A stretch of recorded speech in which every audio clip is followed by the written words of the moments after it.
नमस्ते साथियों, कैसे हैं आप लोग। आशा करता हूं कि आप लोग ठीक तरह से होंगे और अपना अध्ययन ठीक तरह से कर रहे होंगे। भारतीय इतिहास की यात्रा का यह 51वां व्याख्यान है और इसके अंतर्गत हम अध्ययन करेंगे भारत में यूरोपीय कंपनियों के आगमन के बारे में और समझने का प्रयास करेंगे कि किस प्रकार इन कंपनियों ने भारत में अपने पैर जमाए। अध्ययन प्रारंभ करने से पहले मैप में हम यूरोप की स्थिति देख लेते हैं। यह यूरोप की स्थिति है, यहाँ पर यूरोप है और भारत के परिप्रेक्ष्य में हम देखें कि यूरोप की जो स्थिति यहाँ पर है। आज जो भारत में यात्राएं की जाती हैं वह स्वेज नहर के माध्यम से, यहाँ से जो समुद्री यात्राएं की जाती हैं उस समय पर यह रास्ता बंद था। इस प्रकार हम देख सकते हैं कि जो पुर्तगाल से यात्री जो कि भारत में सर्वप्रथम आए, उनकी जो स्थिति थी, उन्होंने इतनी लंबी यात्रा करके भारत में कदम रखा। हम देखते हैं कि पुर्तगाल से यहाँ से इन्होंने यात्रा प्रारंभ की और पूरे अफ्रीका का चक्कर लगाते हुए यहाँ दक्षिण अफ्रीका से होते हुए मोजाम्बिकियो और मेडागास्कर के मध्य से होते हुए भारतीय क्षेत्र में प्रवेश करते हैं। चलिए देखते हैं आगे का व्याख्यान। भारत में यूरोपीय शक्तियों का आगमन।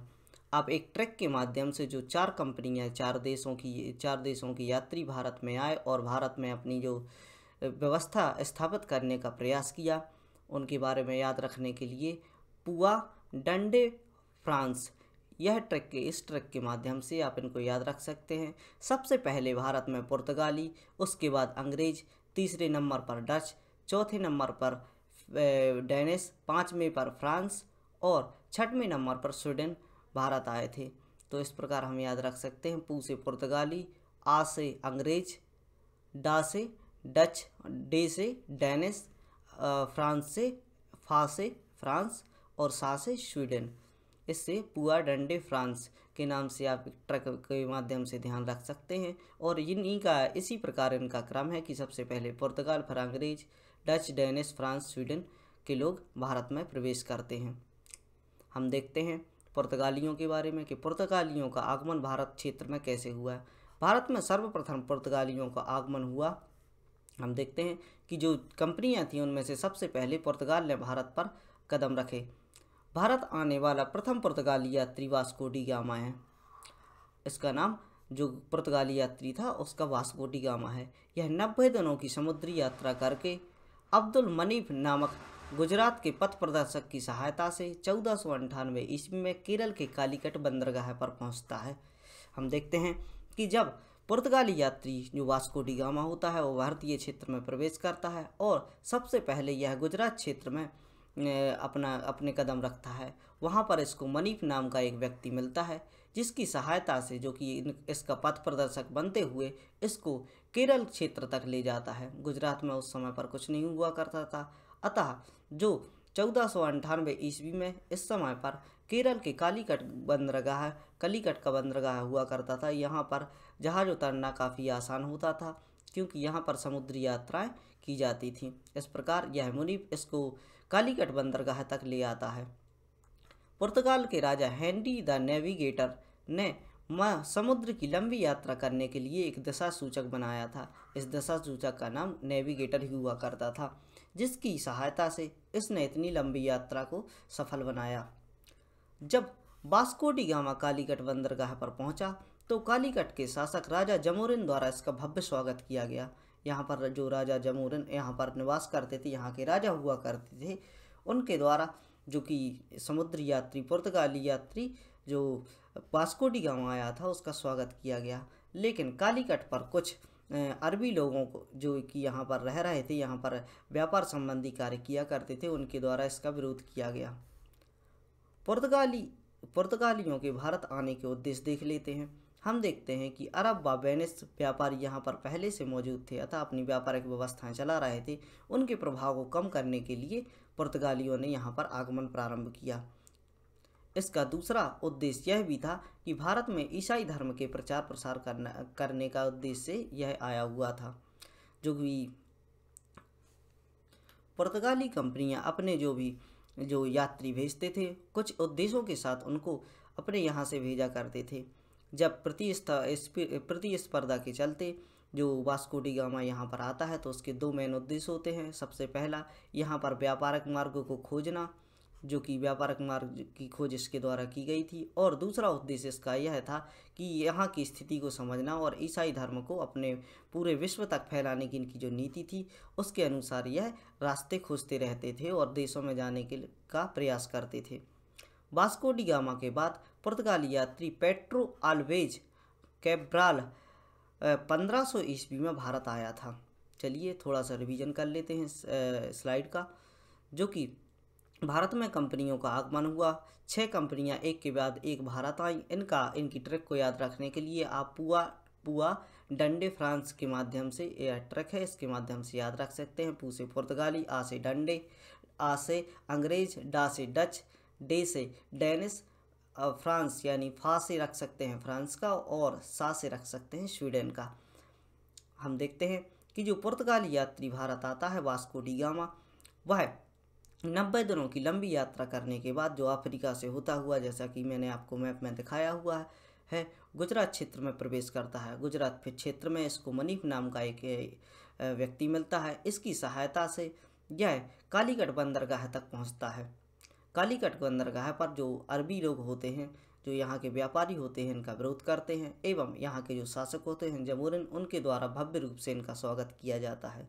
पुर्तगालियों के भारत आने के पीछे उद्देश्यों के बारे में हमने समझा कि इनके 2 प्रमुख उद्देश्य हुआ करते थे। जो भी यात्रा इनके द्वारा की जाती थी वह इन्हीं के लिए यहाँ पर विजिट किया करते थे और क्षेत्र को समझा करते थे। इनका पहला उद्देश्य था कि यहाँ पर व्यापारिक क्षेत्र को खोजना और दूसरा इनका उद्देश्य था कि अपने धर्म का प्रचार यहाँ पर करना। इस चित्र के माध्यम से आप देख सकते हैं किस प्रकार वास्को डी गामा राजा जमोरिन के पास जाते हैं और यहाँ के जो राजा हैं उनका यह पत्र इनके समीप रखते हैं। आगे हम देखते हैं कि वास्को डी गामा द्वारा खोजे हुए रास्ते की खोज जिस प्रकार यह वहाँ जाकर जो जानकारी देते हैं, यहाँ से वह काली मिर्च लेकर जाते हैं। उनके लिए जो जमोरिन होते हैं वो गिफ्ट के रूप में काली मिर्च देते हैं और वहाँ जाकर दुगने से चौगने दामों में वह वहाँ पर बिकती है, और जिसके माध्यम से जो कि यहाँ से फ्री में ले जाते हैं और वहाँ जाकर जो इनकी जो काली मिर्च वहाँ पर यह बेचते हैं, तो वह काली मिर्च से इतना मूल्य होता है कि इनके आने जाने का खर्चा पूरा हो जाता है और इनको बहुत ही अच्छे तरीके से इनको सराहा जाता है एवं पुरस्कृत किया जाता है, क्योंकि इन्होंने जो कि भारत के लिए समुद्री मार्ग की खोज की थी। इसके बाद हम देखते हैं कि फ्रांसिस्को डी अल्मीडा के पश्चात 1510 ईस्वी में अल्फांसो डी अल्बुकर्क वायसराय बना। जो कि हम फ्रांस में देखते हैं कि यहाँ पर अल्मीडा जो यहाँ पर गवर्नर हुआ करता था, वायसराय हुआ करते थे, तो वायसराय के स्थान पर 1510 ईस्वी में अल्फांसो डी अल्बुकर्क वायसराय बनते हैं। इसने बीजापुर के शासक आदिल शाह से गोवा छीन लिया था। यह जब यहाँ पर गवर्नर नियुक्त हुए थे तो हम देखते हैं कि यह आदिल शाह से जो गोवा क्षेत्र होता है वह छीन लेते हैं, जो कि पुर्तगालियों का प्रमुख केंद्र बना और पुर्तगालियों का भारत की आज़ादी के बाद भी यह केंद्र बना रहा और ऑपरेशन विजय के माध्यम से इनका यह क्षेत्र खाली करवाया गया था। अल्फांसो डी अल्बुकर्क को पुर्तगाली साम्राज्य का वास्तविक शासक माना जाता है। जो पुर्तगाली साम्राज्य जो कि यहाँ पर स्थापित हुआ भारत में, उस पुर्तगाली साम्राज्य का अल्फांसो डी अल्बुकर्क के लिए जनक कहा जाता है या वास्तविक शासक कहा जाता है, क्योंकि इसी के द्वारा इस प्रकार की व्यवस्थाएं यहाँ पर चलाई गई। उसी के द्वारा यहाँ पर एक क्षेत्र स्थापित करने या उस पर आधिपत्य प्राप्त करने का प्रयास सफल रहा। पुर्तगालियों ने अकबर से अनुमति लेकर हुगली में कारखाना स्थापित किया। हम देखते हैं कि अकबर से यह जाते हैं अकबर के यहाँ और जहाँ पना से अनुमति लेने के बाद यहाँ पर हुगली में कारखाना स्थापित कर देते हैं। जो कि हम देख सकते हैं कि हमने इतिहास में पढ़ा है कि अकबर लिबरल प्रकृति के इंसान होते थे और छोटी मोटी जगह देना वह एक मामूली बात समझते थे और इस प्रकार यह कारखाने के लिए परमिशन दे देते हैं। पुर्तगालियों ने काटज पद्धति को प्रारंभ किया। काटज पद्धति हम देख लेते हैं कि काटज पद्धति एक प्रकार के आज का हम देखें तो वीजा जैसा होता है, जिसके पास यह होता था वही अरबी क्षेत्र में व्यापार कर सकता था।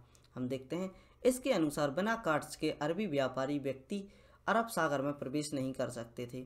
हम देखते हैं कि जब पुर्तगाली यहाँ पर आते हैं, गोवा क्षेत्र पर अपना अधिकार करते हैं, तो इस क्षेत्र में यह काटज पद्धति के प्रचलन करते हैं और अरब क्षेत्र पर अपना आधिपत्य स्थापित करने के बाद यह कार्य पद्धति के माध्यम से इनकी जांच करते हैं। जो भी अरबी व्यक्ति आते हैं, यदि उनके पास कार्ड होते हैं तो उनको व्यापार करने की या यहाँ पर प्रवेश करने की अनुमति होती है, बाकी इनके लिए अनुमति नहीं होती। पुर्तगालियों ने अपनी पहली व्यापारिक फैक्ट्री कोचीन में स्थापित की। हम देखते हैं कि जो इनकी पहली वो थी फैक्ट्री, वह कोचीन में स्थापित की गई थी। इसका नाम इन्होंने एस्तादो दा इंडिया रखा था। पुर्तगाली गवर्नर अल्फांसो डिसोजा 1542 ईस्वी में भारत आया। इसके साथ एक ईसाई संत फ्रांसिस जेवियर भारत आया था। इसी संत की समाधि जो गोवा में बनी हुई है, उसके ऊपर कैथेड्रल चर्च का निर्माण किया गया है और यह बहुत ही प्रसिद्ध है। ऐसा माना जाता है कि 400 वर्षों तक इसकी हड्डियां यहीं पर रखी रही थी। ईसाई धर्म का मुगल शासक अकबर के दरबार में प्रवेश फादर एक्काविका के नेतृत्व में हुआ। जब फादर एक्काविका भारत में आए तो इन्होंने जो मुगल दरबार में अकबर के दरबार में प्रवेश किया और इनका स्वागत यहाँ पर किया गया। चलिए थोड़ा सा रिवीजन करते हैं।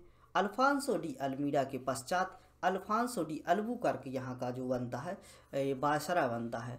इसके शासनकाल में ही भारत में जो पुर्तगाली थे वह ठीक तरीके से व्यवस्थित हो पाए। हम देखते हैं कि यह बीजापुर के शासक आदिल शाह से गोवा छीन लेते हैं, जो कि पुर्तगाल का प्रमुख केंद्र बनता है। अल्फांसो डी अल्बुकर्क पुर्तगाली साम्राज्य का वास्तविक शासक माना जाता है। पुर्तगालियों ने अकबर से अनुमति लेकर हुगली में अपना पहला कारखाना स्थापित किया।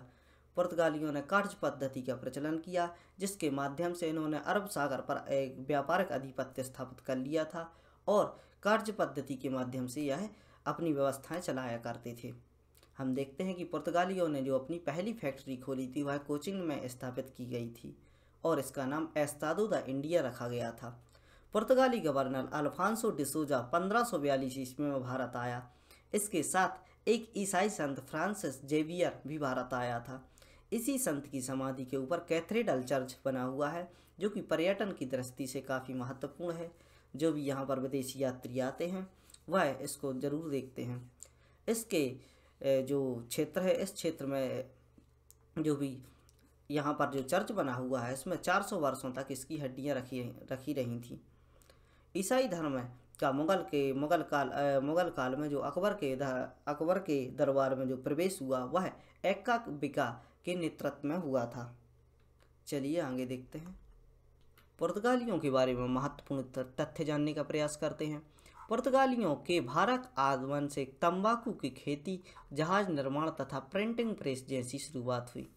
हम देखते हैं कि जब पुर्तगाली भारत में आते हैं तो यह अपने साथ तंबाकू लेके आते हैं, तंबाकू का बीज लेके आते हैं और भारत का जो ज़मीन थी वह इतनी फर्टाइल थी कि इसको एक्सेप्ट कर लेती है और यहाँ पर यह जो तंबाकू की खेती करने का प्रयास प्रारंभ कर देते हैं, जहाज निर्माण की करा। हालांकि भारत में जो छत्रपति शिवाजी थे, इनके लिए इंडियन नेवी का जनक कहा जाता है।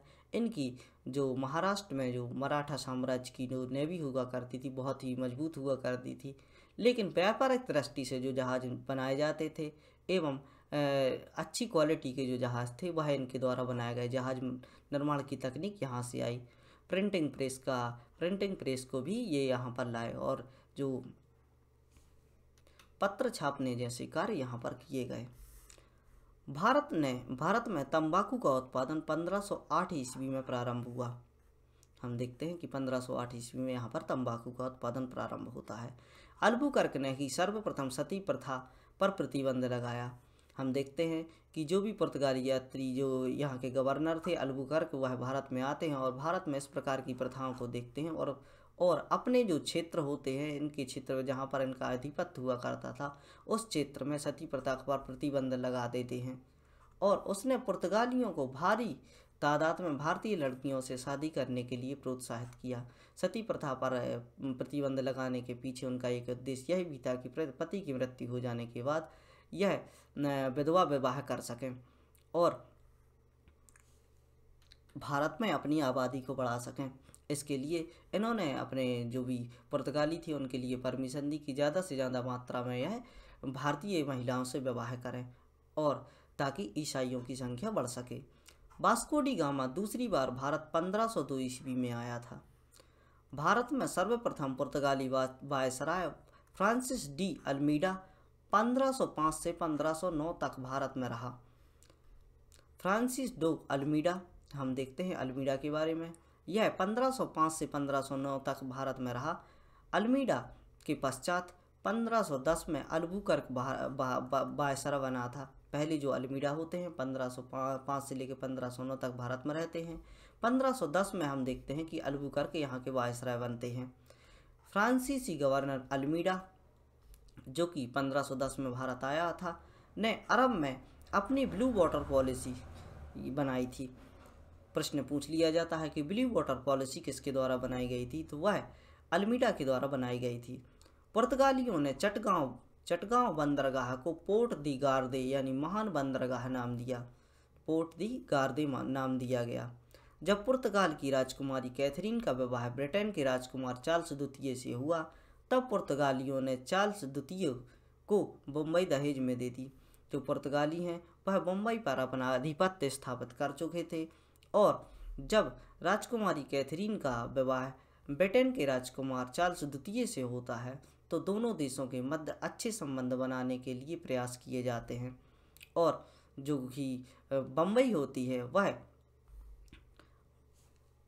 ब्रिटेन को दहेज में दे दी जाती है। हम देखते हैं कि भारत के जो इतने मुख्य क्षेत्र जो कि इस प्रकार का लेन देन हो रहा था उनका, और जो इस स्थिति में आ चुके थे राजाओं की नीति के कारण, हम देखते हैं कि मुंबई जब दहेज में दी जाती है, और इसके बाद आगे चलकर चार्ल्स द्वितीय जो कि इनके दामाद हुआ करते थे, उनसे 60 लाख पाउंड में बम्बई वार्षिक किराए पर अंग्रेजों को दे दी जाती है। चूँकि भारतीय क्षेत्र पर पुर्तगाल का जो शासन था, इसलिए हम देखते हैं कि इनका जो जब विवाह होता है तब जो अंग्रेज़ों के पास मुंबई आ जाती है, और इसके बाद जो कि 60 लाख पाउंड में बम्बई वार्षिक किराए पर अंग्रेज़ों को दे दी जाती है। आइए देखते हैं डचों का भारत में आगमन। डचों का आगमन 1602 ईस्वी में भारत में हुआ, और हम देखते हैं कि किस प्रकार की व्यवस्थाएं इन्होंने यहाँ पर आकर जमा। डचों का भारत आगमन। डचों का जो क्षेत्र था वह हॉलैंड व नीदरलैंड हुआ करता था।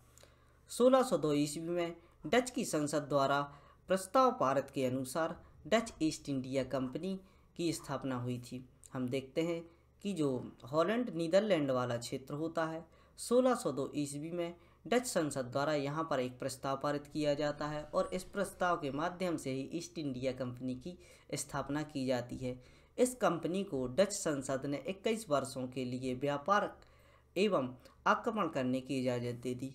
21 वर्षों के लिए इन्होंने एक मैग्ना कार्टा यानी अधिकार पत्र जारी किया। इसके माध्यम से इन्होंने जो कि ईस्ट इंडिया कंपनी थी उसके लिए 21 वर्षों के लिए अधिकार पत्र दे दिया, जो कि पूर्वी एशिया में यहाँ पर व्यापारिक कार्य एवं युद्धों के लिए था।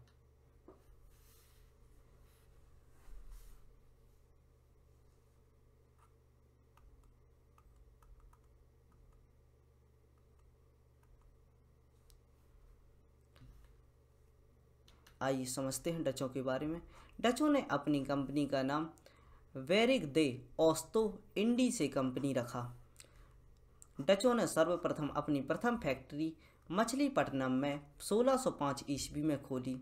हम देखते हैं कि डचों ने केवल पुलिकट के किले को बंदी की।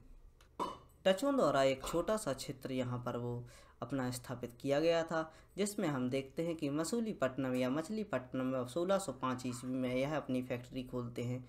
डचों ने केवल पुलिकट में अपनी किलेबंदी की।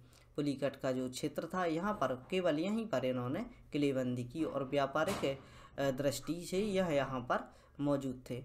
डचों ने पुलिकट यानी आंध्र प्रदेश में अपने स्वर्ण निर्मित पैगोडा नामक सिक्के चलवाए। इन्होंने सोने के सिक्के चलवाए जिनको पैगोडा कहा जाता था।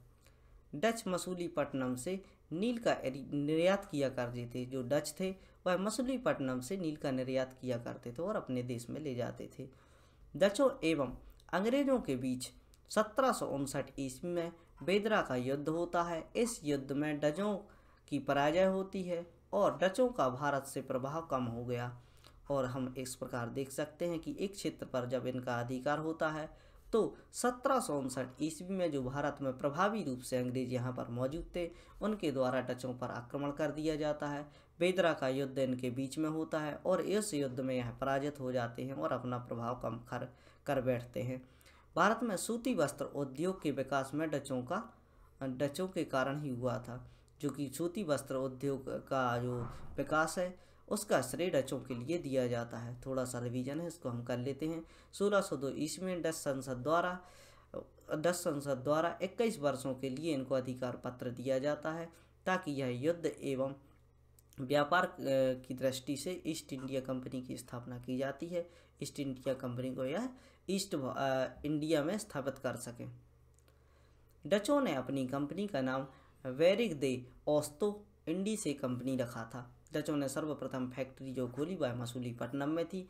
डचों ने केवल पुलिकट की किलेबंदी की, पुलिकट क्षेत्र की जहाँ पर इन्होंने किलेबंदी की। डचों द्वारा आंध्र प्रदेश में अपने स्वर्ण निर्मित पैगोड़ा नामक सिक्के चलवाए थे। डच मसूलीपट्टनम में नील का निर्यात किया करते थे। डचों एवं अंग्रेजों के बीच 1759 ईस्वी में बेदरा का युद्ध होता है। इस युद्ध में डच पराजित हो जाते हैं और इनका प्रभाव यहाँ पर कम हो जाता है। भारत में सूती वस्त्र उद्योग के विकास में इनका डचों का योगदान रहा, अतः इनके लिए सूती वस्त्र का विकास का श्रेय दिया जाता है। आइए समझने का प्रयास करते हैं ब्रिटेन के आगमन के बारे में। अंग्रेजों का आगमन किस प्रकार भारत में हुआ। हम देखते हैं कि जो अंग्रेज अधिकारी भारत में आया करते थे वह इस प्रकार यहाँ पर परमिशन लेने के लिए या इजाज़त लेने के लिए व्यापारिक कोठी स्थापित करने के लिए आते थे और इस प्रकार यह खड़े होते थे। जब यह यहाँ पर अपनी कंपनियाँ स्थापित करते हैं और राजाओं को पराजित करने लगते हैं, राजाओं के साथ इनके डिस्प्यूट एवं युद्ध होते हैं, तो राजा इस प्रकार इनसे संधि करते हैं और इनको झुकना पड़ता है। आइए पढ़ते हैं अंग्रेजों के भारत आगमन के बारे में। ब्रिटिश ईस्ट इंडिया कंपनी की स्थापना 31 दिसंबर 1600 ईस्वी में the governor and company of merchant trading into the industries के नाम से की गई थी। जो ईस्ट इंडिया कंपनी की स्थापना 31 दिसंबर 1600 ईस्वी में की जाती है। ब्रिटेन में इसे व्यापारिक गतिविधियों हेतु 15 वर्ष का लाइसेंस या मैग्ना कार्टा या अधिकार पत्र दिया गया था। 1599 ईस्वी का समय होता है जब हम देखते हैं यह स्थल मार्ग से आने वाला पहला अंग्रेज जॉन मिल्टन हॉल होता है। जॉन मिल्टन के द्वारा, जो कि अंग्रेजी गवर्नर हुआ करता था, इसके द्वारा भारत की यात्रा की जाती है, जो कि स्थल मार्ग से भारत आता है। ब्रिटेन की महारानी एलिजाबेथ प्रथम ने इस कंपनी को भारत में व्यापार करने की अनुमति दी थी। 1608 ईस्वी में ब्रिटेन के सम्राट जेम्स प्रथम, 1608 ईस्वी का समय होता है जब जेम्स प्रथम का राजदूत विलियम हॉकिंस भारत आता है। विलियम हॉकिंस जहांगीर के दरबार में व्यापारिक सुविधाएं मांगता है, तो जहांगीर उसे इस चीज़ की अनुमति दे देते हैं। तब इसी समय अंग्रेजों ने सूरत में अपनी पहली व्यापारिक कोठी स्थापित की। जब भारत में अंग्रेज आते थे वह विनम्रतापूर्वक राजाओं से आग्रह किया करते थे और इस समय परिस्थिति यह थी कि जिस प्रकार आज मेले लगाने के लिए एवं जो सर्कस वगैरह लगाने के लिए कोई भी बाहरी व्यक्ति आते हैं उसके लिए नगर पंचायत एवं ग्राम पंचायत द्वारा इस प्रकार की परमिशन दे दी जाती है। इसी प्रकार की सोच जो राजाओं के अंदर थी। जो भी विदेशी यात्री आते थे केवल व्यापार करने के लिए इनसे मांग करते थे और इनके द्वारा सरलता से यह चीज़ मान ली जाती थी और इन्हें परमिशन दे दी जाती थी। धीरे धीरे इनकी महत्वाकांक्षाएं बढ़ती गईं। जब इन्होंने टेंट लगा के व्यापार करना प्रारंभ किया तो भारी मात्रा में इनको लाभ हुआ। जब लाभ हुआ तो यह राजा के समीप फिर से जाते हैं और उनसे बोलते हैं कि जो भी हमारे टेंट हैं इनसे चोरी हो रही है। अतः तो फिर राजा द्वारा बोला जाता है तो हम आपकी किस प्रकार सहायता कर सकते हैं। चोरी को तो मतलब एक छोटी सी बातें हो जाती हैं जो कि राजा द्वारा नहीं रोकी जा सकती। इस प्रकार वह बोलते हैं कि हम किस प्रकार सहायता, वो बोलते हैं कि जहाँ पर ना सहायता बस इतनी कर दीजिए कि हमें यहाँ पर पक्की जो कोठियाँ हैं वह बनाने की परमिशन दे दीजिए। इस प्रकार की बात सुनकर थोड़ी सी आनाकानी करने के बाद जो भी शासक होते हैं वह इस चीज़ को मंजूरी दे देते हैं। हम देख सकते हैं कि मुग़ल काल में कितने बड़े जो किले एवं इमारतें बनी हुई थी। इस प्रकार की जो राजशाही रखने वाले के समीप यदि कोई विनम्रता से आग्रह करता है तो वह आसानी से इन बातों को मान जाते हैं और कोठियाँ स्थापित करने के लिए परमिशन दे देते हैं। 1615 ईस्वी में ब्रिटेन के राजा जेम्स प्रथम का राजदूत सर टॉमस सूरत आया। टॉमस रो मुगल दरबार में 1616 से 1618 तक रहा। हम देख सकते हैं कि जो इनके द्वारा गवर्नर भेजे जाते थे वह चापलूसी करके यहाँ पर रहा करते थे और यहाँ की व्यवस्थाओं को समझने का प्रयास करते थे। जब सर टॉमस रो भारत में आते हैं तो 1616 ईस्वी से 1618 ईस्वी तक यहीं पर रहते हैं। इसने जहांगीर से किलेबंदी करने की अनुमति ले ली। हमने जिस प्रकार मैंने स्टोरी में बताया कि आपको कि यह इस प्रकार जो धीरे धीरे करके यहाँ पर अपना आधिपत्य स्थापित कर रहे थे। 1616 ईस्वी में 1616 ईस्वी से 1618 ईस्वी तक जब यह यहाँ पर रहते हैं तो जहांगीर के लिए तरह तरह की गिफ्ट एवं उपहार लाकर इनके लिए उत्साहित करते हैं और यहाँ पर किलेबंदी करने की परमिशन ले लेते हैं। दक्षिण भारत में अंग्रेज़ों ने अपना पहला कारखाना मसूरीपट्टनम में स्थापित किया। दक्षिण भारत में यह देखते हैं कि किस प्रकार का क्षेत्र है जो हमारे द्वारा यहाँ पर संबंध बनाए जा सकते हैं। तो इनको एक क्षेत्र मिलता है, वह मिलता है मसूलीपट्टनम, और यहाँ पर अंग्रेज अपनी जो व्यापारिक कोठी है वह स्थापित करते हैं। 1639 ईस्वी का समय होता है जब फ्रांसिस डे नामक एक अंग्रेज चंद्रगिरी के राजा से मद्रास पट्टे में ले लेता है और हम देख सकते हैं कि यहाँ पर जो खोज कर रहे थे जो भी स्थानों की, यहाँ पर यह व्यापारिक कोठियाँ स्थापित करते हैं।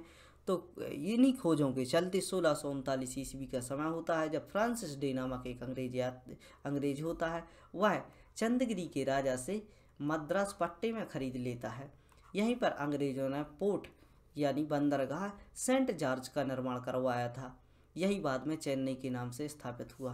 जो चेन्नई शहर है वह अंग्रेज़ों के द्वारा बसाई हुई सिटी है। इसमें आप देख सकते हैं जो भी हमारे जो पीएम मोदी के द्वारा जो स्मार्ट सिटी योजना चलाई गई है, इस प्रकार की सिटी बनाने की बात की गई है। जो चेन्नई सिटी इनके द्वारा स्थापित की गई है, आप जाकर देख सकते हैं किस प्रकार अंग्रेज़ों के द्वारा इसको बसाया गया है। बहुत ही नवीन एवं सटीक तरीके से इसका निर्माण किया गया था। कलकत्ता की स्थापना जॉब नॉक द्वारा की गई थी। जो कलकत्ता क्षेत्र है इसकी स्थापना, कलकत्ता शहर बसाया था, उसकी स्थापना जॉब नॉक द्वारा की गई थी। बम्बई की स्थापना गेरिल्ड ऑरियर ने की थी। 1715 ईस्वी में जो बम्बई शहर की स्थापना गेरिल्ड ऑरियर ने की थी।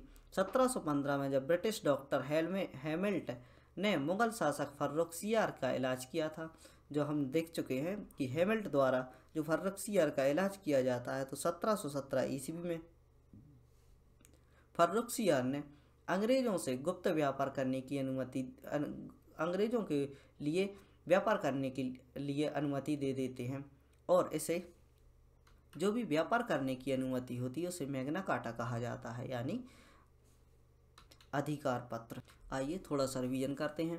ब्रिटिश ईस्ट इंडिया कंपनी की स्थापना 31 दिसंबर 1600 ईस्वी में governor and company of merchant trading into the industries के नाम से की गई थी। ब्रिटेन में इसे व्यापारिक गतिविधियों हेतु 15 साल का लाइसेंस दिया गया, यानी 15 वर्षों के मैग्ना कार्टा के साथ ईस्ट इंडिया कंपनी जो भारत आती है ब्रिटेन से 1599 ईस्वी में स्थल मार्ग से आने वाला पहला व्यक्ति होता है, वह होता है जॉन मिल्टन। ब्रिटेन की महारानी एलिजाबेथ प्रथम ने जो कि कंपनी थी इसके लिए व्यापारिक अनुमति दी थी। इनके द्वारा Magna carta Britain east India company को दिया गया था। 1608 ईस्वी का समय होता है जो कि सम्राट जेम्स द्वारा अपना राजदूत जो कि जिसका नाम होता है विलियम हॉकिंस, उसके लिए जहांगीर के दरबार में भेजा जाता है। जब यह यहाँ पर आते हैं तो व्यापारिक सुविधाओं के लिए अपने लिए जो परमिशन लेते हैं और जहांगीर के द्वारा इनके लिए वह इजाज़त दे दी जाती है। तब इस समय अंग्रेज़ों ने सूरत पर पहली व्यापारिक कोठी स्थापित की थी। 1608 में यहाँ पर पहली व्यापारिक कोठी स्थापित हो गई थी। अब हम देखते हैं कि 1615 ईस्वी में राजा जेम्स, ब्रिटेन के जो राजा होते हैं जेम्स प्रथम के द्वारा अपना राजदूत सर टॉमस रो भेजा जाता है। सर टॉमस रो मुगल दरबार में फिर से जाते हैं और 1616 ईस्वी से 1618 ईस्वी के बीच यहाँ पर रहते हैं और जहांगीर से किलेबंदी की अनुमति ले लेते हैं। दक्षिण भारत में अंग्रेज़ों ने अपना पहला कारखाना मसूलीपट्टनम में खोला। उत्तर भारत में तो यह अपनी जो किलेबंदी है वह स्थापित कर ही रहे थे। दक्षिण भारत में हम इनका प्रभाव देखते हैं कि मसूलीपट्टनम में यह अपनी पहली कोठी स्थापित कर लेते हैं। 1639 ईस्वी का समय होता है जब फ्रांसिस डे नामक एक अंग्रेज चंद्रगिरी के राजा से मद्रास पट्टे में ले लेता है और यहीं पर अंग्रेजों द्वारा पोर्ट सेंट जॉर्ज का निर्माण कराया जाता है। यही बाद में चेन्नई के नाम से जाना गया। कलकत्ता की स्थापना जॉन बॉक द्वारा की गई थी। बम्बई की स्थापना गेरिल्ड अरियर ने की थी। 1715 ईस्वी में ब्रिटिश डॉक्टर हैमिल्ट द्वारा मुगल शासक फर्रुखसियार इनको जो शरीर में फोड़े हो जाते हैं उनका यह इलाज करते हैं। इलाज के दौरान यह प्रसन्न हो जाते हैं और 1717 ईस्वी में फर्रुखसियार ने अंग्रेजों को गुप्त व्यापार करने की अनुमति दे दी थी। ब्रिटिश समय में इस चीज़ के लिए जो भी इनको परमिशन दी जाती थी इसके लिए मैग्ना कार्टा कहा जाता था, जो कि एक अधिकार पत्र होता। इस चित्र में आप चेन्नई सिटी को देख सकते हैं। आइए देखते हैं भारत में फ्रांसीसियों का आगमन और समझने का प्रयास करते हैं इनके बारे में। ईस्ट इंडिया कंपनियों के आगमन के समय फ्रांस में जो लुई 14वां का शासन हुआ करता था। फ्रांस के राजा लुई 14वां के मंत्री द्वारा 1664 ईस्वी में फ्रेंच ईस्ट इंडिया कंपनी की स्थापना की जाती है।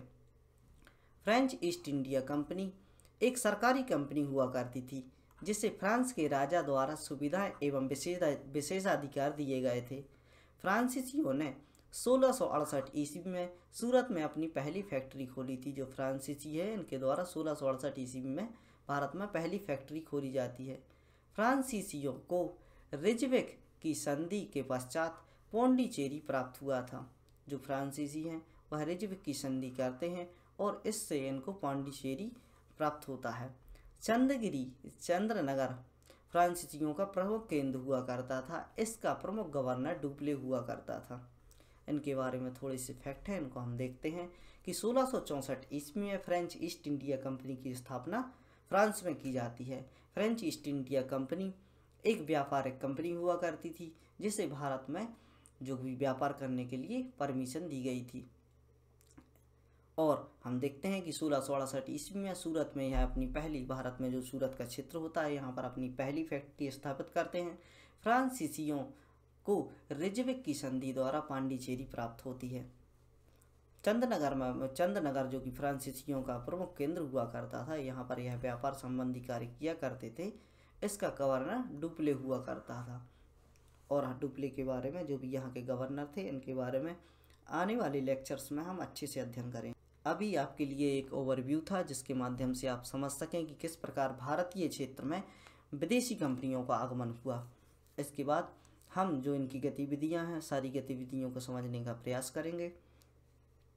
अब से लेकर आपके समक्ष 50 लेक्चर और आएंगे जिसके माध्यम से आप समझ पाएंगे कि भारतीय इतिहास किस प्रकार का रहा और एक बेसिक समझ स्थापित कर पाएंगे। और जो भी ऐसे ज़रूरी फैक्ट हैं इनको पढ़ने के बाद आप किसी भी एग्ज़ाम की तैयारी कर रहे हैं तो उसमें आपको सफलता निश्चित ही मिलेगी। आशा करता हूँ कि यह छोटा सा प्रयास आपको पसंद आ रहा होगा। और अगर ऐसे बच्चे जो भी आपके आसपास हैं उनके लिए आप जानकारी उपलब्ध कराना चाहते हैं तो आप इसको शेयर कीजिए और अपनी प्रतिक्रिया देकर बताइए कि इसमें और कितना सुधार, किस प्रकार का सुधार किया जा सकता है। खुश रहिए, पढ़ते रहिए। जय हिंद।